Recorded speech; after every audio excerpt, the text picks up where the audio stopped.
IAS officer, ये शब्द सुनते ही सबसे पहले आपके माइंड में क्या आता है? शादी में जरूर आना मूवी, या फिर वो वायरल पिक्चर जिसमें देश के पीएम खड़े होकर एक एफिडेविट पढ़ रहे हैं और डीएम अपनी कुर्सी में ही विराजमान है। और आपको पता है कि आज की तारीख में सेंट्रल गवर्नमेंट में पोस्टेड ये मात्र 448 IAS ऑफिसर्स कैसे आपकी और हमारी लाइफ को डायरेक्टली कंट्रोल करते हैं। तो चलिए अगले 2 मिनट में हम समझते हैं एवरीथिंग अबाउट IAS और इस एग्जाम को क्रैक करने के कुछ इंपॉर्टेंट हैक्स। तो what is IAS? Indian administrative service ये देश के टॉप मोस्ट सर्विसेज में गिनी जाती है और जो हमारी ब्यूरोक्रेटिक सिस्टम है, या सिंपली कहे तो हमारे जो गवर्नमेंट डिपार्टमेंट्स में ग्रेड A ऑफिसर्स होते हैं, वो आपको जनरली IAS ही मिलेंगे।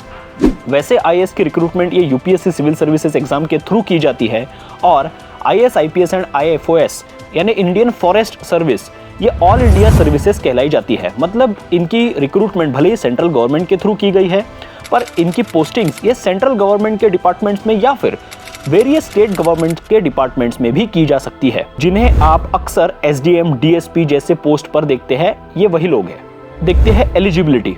सिंपल है, आपके पास ग्रेजुएशन की डिग्री होनी चाहिए, वो किसी भी फील्ड से क्यों ना हो, और आपकी एज ये 21 to 32 ईयर्स के बीच होनी चाहिए फॉर जनरल कैटेगरी, वही up to 35 years for OBC and 37 years for SC ST categories.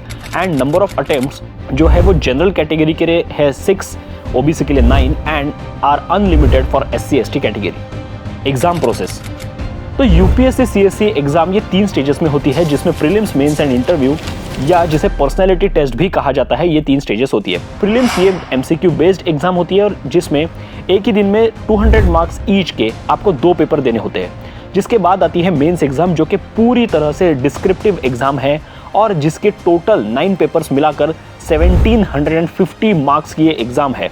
लेकिन यहाँ गेम चेंजर होता है आपका सिलेक्ट किया हुआ ऑप्शनल सब्जेक्ट। और फिर इसे क्लियर करने के बाद आता है इंटरव्यू, जिसे अगर आप क्लियर कर गए तो आपके स्कोर्स के बेसिस पर आपकी रैंक डिसाइड होती है एंड अकॉर्डिंगली आपको IAS, IPS, IFS जैसे 24 सर्विसेज में से एक असाइन की जाती है, जिसके अकॉर्डिंग आपकी ट्रेनिंग होती है अगले 2 सालों तक।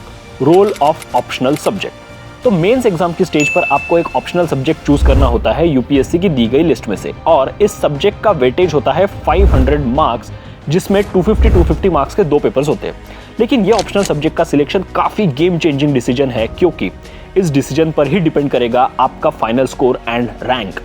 जनरली लोग अपने ग्रेजुएशन स्ट्रीम के सब्जेक्ट्स को छोड़कर public administration, anthropology, geography, political science जैसे सब्जेक्ट सिलेक्ट करते हैं जिनका सिलेबस काफी छोटा हो और जिनके study material, test and coachings वगैरह बड़े ही इजीली अवेलेबल हो।